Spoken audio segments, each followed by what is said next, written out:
Hello, and welcome to another episode of the Profit Minds podcast. I'm your host, Dr. Stephen Kirch, creator of the Profit Minds Growth System, a unique blend of profit growth, productivity acceleration, and building robust business process for scale. In every episode, I interview entrepreneurs and small business owners from around the world with a unique story to tell. You can find the show on YouTube, LinkedIn, Apple and Google Podcasts, Stitcher, Spotify, and more. Welcome, Karl. Thanks for having me. Hey, I always like to start this. I love a story, and obviously you're a storyteller. So I'd love to hear the story of how you got where you are and why do you do what you do?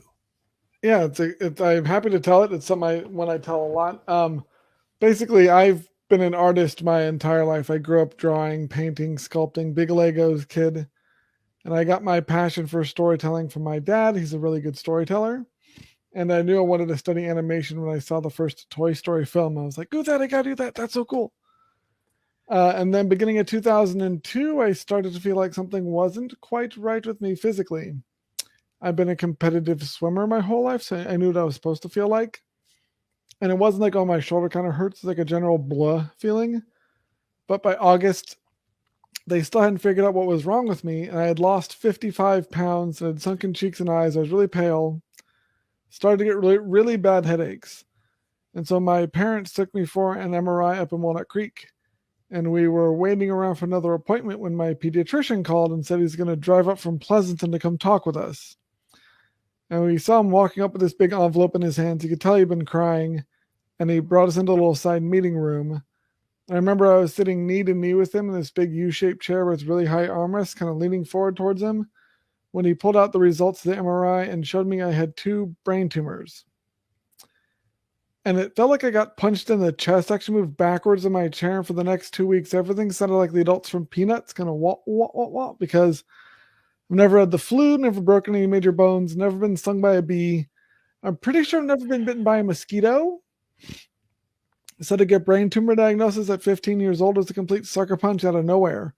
But I got so much help from friends and family, and my high school adjusted my schedule and got me a tutor so I could still graduate on time. And people I barely knew were giving food and gifts and other support. So it really inspired me to want to give back and help as many people as I could, because I'd probably be dead if it wasn't for all the help that I got. And then in undergraduate school, as I was studying animation, there was a big student digital art and design competition I participated in, with this big screening at the end of like 1,000 people in this big auditorium. I knew maybe 10 people in the room, but when everyone laughed at the joke of my animation, I was like, oh my gosh, it's so cool. I can connect with people and have a bigger impact with animation and storytelling. So after grad school, I started my company, and we tell exceptional stories for exceptional impact, empowering tech, biotech, healthcare, and professional services companies to increase their revenue and profits by attracting more of their best clients using storytelling and animation. No matter whether business is B2C or B2B or even B2G, they're all really H to H, which is human to human, and humans tell stories. And so by helping those sort of companies, more people in the world to get their lives improved, our clients' businesses better, we get a happy client, everyone wins. It's a way for me to have a bigger positive impact on the world around me, and that's why I do what I do. Wow. That's a really inspiring story, Karl. Thanks for sharing that. Thank you. So what is it about your approach that makes you, or what is it that you do that makes you unique? So one of my strengths is definitely helping people take complex and abstract ideas and clarify them and tell them really in a real concise manner, which plays really well into animation strengths, which is taking abstract ideas and making visuals for them so that people can understand the concept, because there's now a visual they can anchor in their minds. And so when it comes to people trying to tell their own stories, oftentimes people feel like they don't really have a story to tell. They don't feel like what they've been through is that interesting. And so I can help them by working through their story with my coaching, identify the 2 or 3 key moments in their life that is really powerful and will be the ones that are worth spending more time on. And then also just helping them identify and be able to explain what they went through in a really clear, evocative way, so people can feel like they were going through the experience with them. That's where I really where my strengths lie. And in fact, I worked with a woman on Friday who had a great session where she was not sure her story would really help her connect with people because she's not from the U.S. and she's had a tumultuous upbringing, and she works with she's an immigration attorney, and so but we realized that she's working with people that are dealing with a lot of uncertainty in their lives, and her whole life is all about overcoming uncertainty and surviving through an uncertain childhood. So she realized after the session we went through that, oh my gosh, she's perfect as an immigration attorney because her whole life, her whole experience has led her to be able to overcome and deal with uncertain time periods. And so her clients are all dealing with that sort of stuff. So she's the best fit for them because of that sort of story she's been through. And so we're able to turn this story that she thought would be an alienating thing if she shared it to now, oh my gosh, this is a source of confidence and a way for her to connect with her best clients because she's able to speak to things that they both have shared experience in. And that's what builds that trust that leads to the sale or the referral and helps the business grow. Yeah, that shared human experience is so vital to making that, as you said, H to H connection. Yeah. So and it's something that a lot. I mean, the fact is that most companies, especially ones that are in kind of more commoditized markets, like your insurance, legal, financial, accounting, where the work they're doing is pretty much the same as what their competitors do, they unfortunately focus way too much of their marketing messaging on what they do or like how many years of experience they have, when they went to school, how many awards they've won. And the brutal truth is that nobody cares about what you do. They care about why you do it and how it impacts them. And so a lot of stuff I work on with my clients is reframing their messaging from here's what I do, here's how awesome I am, to why they do it, how they do it, and then the results their clients get from it, and then doing it that way and really explaining the story from the client's perspective really helps them differentiate their business in ways that their clients actually care about. So talk to me about that transformation. Obviously, for this immigration attorney that you worked with, I mean, that was a self-realization for her. I'm sure that her story would resonate and have because she has lived the same uncertain sort of future that many of her clients feel. How is it that you tease that out of them? That seems amazing to me. Yeah, so basically the process is, the way I describe it, it's kind of like a mining, where basically you start at the surface area, like the surface of the planet. That's basically like who they are today, and we basically excavate down to back through their life story. As we dig down, we go through and identify usually 2 or 3 key moments that are really pivotal to get them to where they are today. And then by the time we get all the way back to usually a time when they're about 8 or 10 years old, so we usually find a key story moment that is really what imprinted their values and really got them on the road they are on, that their life has been on since then.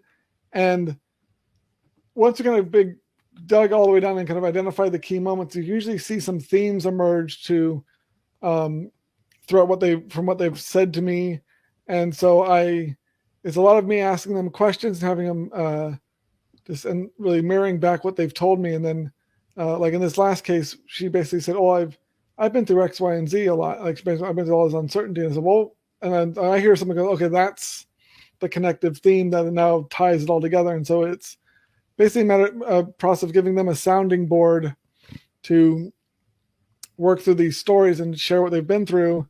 And I am able to pick up on what really resonates to me as a third party perspective, because so often people think, oh, my story, I haven't been through anything super traumatic or exciting because they've lived through it, so it seems kind of normal to them, when in reality it's often those more normal stories that are the most powerful ones to tell, because people don't really feel like they're connected to celebrities or politicians because their lives are so different from the rest of us. So and the whole point of the telling these stories is to build trust in the shared experience. So it's a matter of them just kind of sharing what they've been through, and I can help them identify, okay, this is something that I'm seeing is a pivotal part in your life and could have some really resonate with your intended audience. Because I'm one of my other strengths is really being able to empathize and kind of put myself in other people's shoes. So I can kind of I know once we talk about who their target audience is, who they're trying to reach, I can go, if I look at it from that person's perspective, that seems like that's the part of your story that they would really care about. And so I can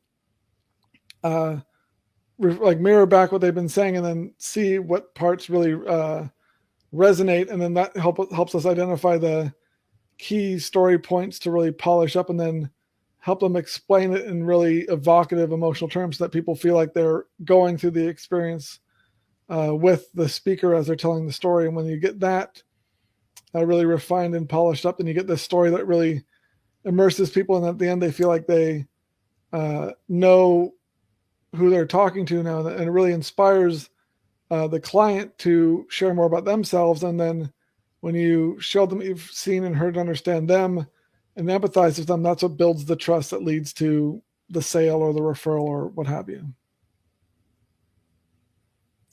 And I know that many of the videos that you produce are animations.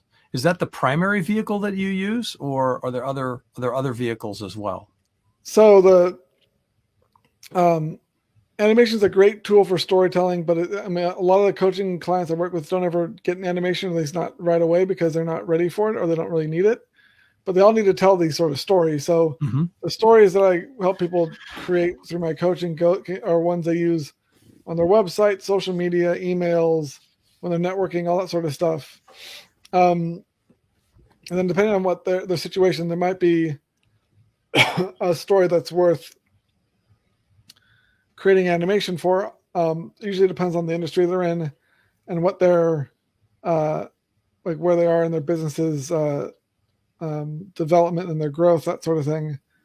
But they don't all need to have an animation to be able to get value from the coaching, because animation is not or storytelling is not just like a marketing tool. It's something that kind of transcends marketing to really speak to the core of what makes us human. And so if everyone is trying to be a storyteller, whether they like it or not, because it is communicating with people, we tell stories. Our brains are wired to tell and listen and organize information using stories. So it's not just another marketing tool. It's something that just makes you better at connecting with people in general. So it's,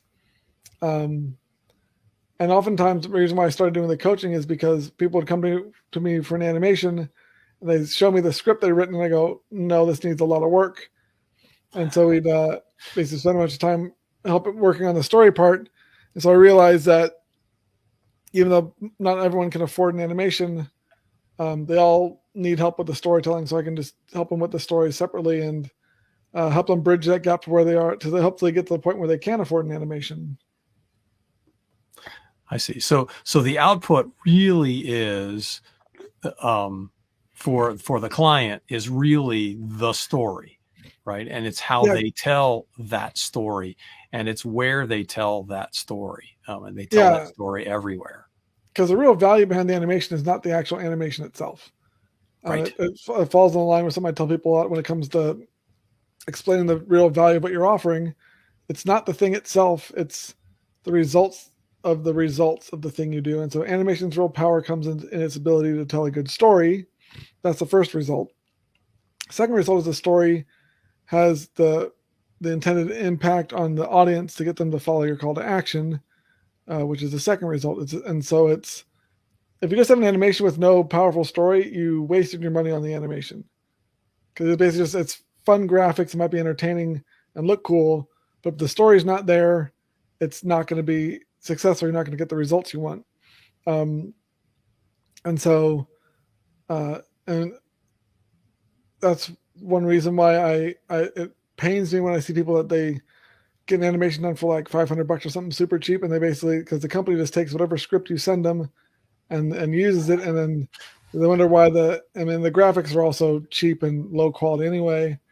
But and they wonder why it's not actually helping them get any new clients, and it's because it's not good enough to have just any piece of content out there. You need something that actually engages your audience and stands out and really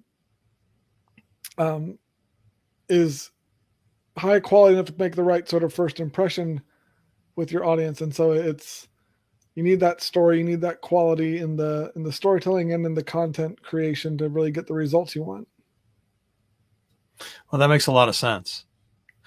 Now, is there a particular sort of methodology that you follow? I mean, I'm familiar with like the story brand, the Donald Miller thing, or there's the hero's journey. That kind of. I'm just curious.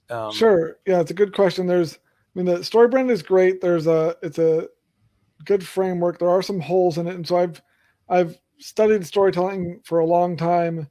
And I've kind of taken what I found are really the best parts of a lot of different kind of methodologies and built my own holistic framework that I cover in this little 6 week intensive coaching program that I have. And when you talked about the story, the hero's journey, there's really only 7 story archetypes that exist, period. All stories that have ever been told fit into one of these 7 archetypes. And there's only really 6 that businesses would ever want to use, because one of them is tragedy, and you don't want to really. That's not going to sell much if you're. So, you need to make people feel good at the end. So yeah. So there's basically 6 story archetypes that businesses would ever want to use, and the hero's journey is one. There's also like rags to riches, or like journey and voyage and return, so that there's, depending on the business you're in and the sort of product or service you're offering and that sort of thing, you might want to use a different archetype rather than this hero's journey. Usually it depends if you're in a service industry or basically anything where you're helping the client solve a problem, then the hero's journey is good for that, because you make your client the hero and you're the guide. And if you're offering like a certain product you're selling them, or like a tool, that becomes basically like the sword, or like the item that the hero uses to slay the monster, sort of thing. So that fits together well. But sometimes if you're telling your brand story and say you're a plucky startup and you're trying to disrupt your industry, then a rags to riches story might be better, because you're for your mission statement, because you're the underdog trying to take on the big guys. And then for your marketing standpoint, you might do, say you used to like be in the sort of like business that your clients are in, and now you're coming back as a consultant. Then voyage and return might be good, because, hey, I've been where you were and I left and I came back with all this like knowledge of how to do things better, and let me impart my wisdom to you. That's a different like story archetype that might fit well. So you don't want to try and force your business into just one story archetype, because it might not be as good of a fit as another one. That's one of the kind of the holes in the story brand framework, because it basically thinks everyone should be in the hero's journey one, and it's not necessarily always the best fit. But there are some great things, just like in general, you're the guide, your client's the hero. In general, that mindset is super important, because most companies, their marketing makes them sound like that guy at the bar who's had 2 drinks too many, who's loudly boasting about his new car and how low his golf handicap is, and how he's going yacht shopping next week. And no one likes that guy because he's talking about himself all the time. If you go to most companies' websites, it's, we do this and this, and this company, we and I, are like, it's all about them, and it no one cares about them. They care about how you're going to help me. So that's one thing I help people with that reframe, is because look at your business like your best clients look at your business, and how do they experience it? How do they feel before, during, and after working with you? And how can you show them or kind of increase the perceived value of the experience you provide, so that they're not only will they be more likely to work with you and be able to want to pay you more for the experience, then actually have a better experience, because we experience what we expect and we expect what we perceive, just the way our brains are wired. There's actually a study that proved this. It was so funny. Is that a restaurant, over the course of the day, the food didn't change at all in this restaurant, but they would swap out the weight of the silverware at different tables. And when people had heavier silverware, they thought the food tasted better, because they expected a better meal, because the presentation was nicer. So you obviously don't want to overpromise, underdeliver, and be careful about that. But the more you can increase the perceived value of what you offer, and then deliver on those expectations, the better off, the more people will enjoy your experience, and they'll pay you more for the experience, rather than the product or service you're offering, because experiences are transformational, and people are expecting, or basically paying you to transform their lives. They're coming to you with a problem. They want you to solve their problem. And so the more you can frame what you do as that sort of experience, that sort of transformational experience, the more you can differentiate yourself, even if you're in an industry that's fairly commoditized or regulated, where what you do is not that it's differentiated from everyone else in your industry, but it's all about that client experience you provide. In fact, I think since the pandemic kicked off, it's like 89% of companies compete on client experience as the main differentiator. I think there's a Forbes article about that. So it's stop talking about what you do and talk about why you do it, how you do it, and the results of what you do, and you'll have much more effective marketing. Yeah, that's really true. I find that, we use in our business, we use a thing we call the conversion equation, where you have to interrupt the conversation that's going on in the head of your prospects. And you don't do that by talking about yourself. You do that by talking about what your client is going to experience. And also showing you understand what they're going through. That empathy is absolutely essential. And because when it boils it down, when you boil it down to the very kind of essence of what anyone is selling, anyone, like anything, doesn't matter what industry, B2B, B2C, whatever, every business is selling the same thing, which is hope that tomorrow will be better than today. People have a problem. They're coming to you because they're going to give you money. In exchange, you're going to make their lives better in some way. And so if you're not talking about that, about what they're going to experience tomorrow is going to be better than today because they gave you their money, your marketing is not as effective as it could be. And it requires, to help to really show you understand them, it takes telling stories so they can trust you and are willing to share about them, and then you can show you've heard them and build that trust through empathy that leads to the sale. But you can't do that by talking about yourself all the time. Yeah. So what can people do to learn more about how storytelling can help their business? I mean, if you want to learn how where some like the gaps are in your current marketing messaging, I offer a complimentary half-hour consultation. I can send you a link to basically put in the show notes for this. Okay. Basically, we'll look at your website and you'll get a score based on 5 criteria of where most companies are missing in their marketing messaging, and you'll see where you have room for improvement. And if you're also interested in more kind of your own personal why story and helping get your company's brand messaging sorted out, I offer a complimentary 55-minute exceptional storyteller session. People will get that sort of aha moment like the immigration attorney did, where it's going to see really how what you do is not just a thing you fell into or like the job you kind of happened into after college, but really it's a extension of who you are as a person. And really there's this whole chain of events that got you where you are, and there's an overarching theme to your life that really helps you differentiate yourself from your competition and really find that source of confidence for your life, which really is the culmination of all your experiences so far. So if you're interested in that sort of experience, then I'll put both the links. I'll share both the links for those in the notes. Great. Yeah. And other than that, Karl, how is it that people should get in touch with you? Sure. If they want to learn more. Yeah, my website is squashandstretch.net.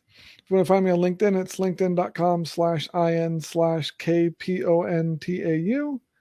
You can DM me on there. I post at least once a day during the week, and I'd be happy to chat with you on that. And then, or you can email me at karl@squashandstretch.net. Sounds good. And give you a shout out opportunity. Who do you know that has an amazing, unique story to tell to be an ideal future guest on our show? Who would I know is a good ideal future guest on the show? There is, I want to give a shout out. There's a great business operations coach. Her name is Belle Walker. She takes companies from friction to function, and she's an ex Google employee. But basically, whenever with all the like pivots and changes have been happening lately, and companies, oftentimes the leadership says, all right, we're going to change the direction the company is going in, and all the internal systems and stuff for the operations haven't changed, so that like basically the guy at the front of the boat says turn left, and all the rowers keep rowing the same direction, and then there's all these issues with inefficiencies and miscommunications and stuff. So she helps people actually steer the boat the right direction and make sure the company is actually operating effectively and not have a bunch of friction in it. So if you know companies that are struggling to adapt their operations to the new direction of their business, she would be a perfect coach and consultant to bring in on that. So if you know people that are experiencing that, you should talk to Belle Walker of Bellevue Consulting. Thanks, Karl. Any final thoughts, closing thoughts before we end today? What's one thing that you'd like make sure people take away from this? It's a great question. I encourage people to practice empathy and to take us when you're interacting with someone, to stop and try and put yourself in their shoes. I think there's just a lack of empathy and lack of human connection in the world. The fact, the way I put it is, like, if I could snap my fingers, cast a spell that would make everyone on earth as empathetic as humanly possible, but casting the spell would kill me, I'd still do it. Because I think a lot of the problems we're facing in the world would be solved if people had more empathy, like political divides and war and social unrest, that sort of stuff. But since magic isn't real, I'll use stories instead. And so I encourage people to, when you're before you like send that kind of angry email, or before you interact with someone, try and like empathize and think about it from the situation from their perspective, and that I think will help make their interactions more effective and more polite and more human. And I think the more people do that, the better off our communities and the world will be. Thanks, Karl. You've been listening to the Profit Minds podcast. This is your host, Dr. Stephen Kirch.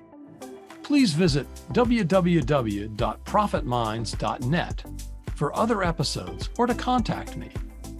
Thank you for your positive feedback, comments, questions, and for sharing this show with others. Thanks for listening. Have a grateful day.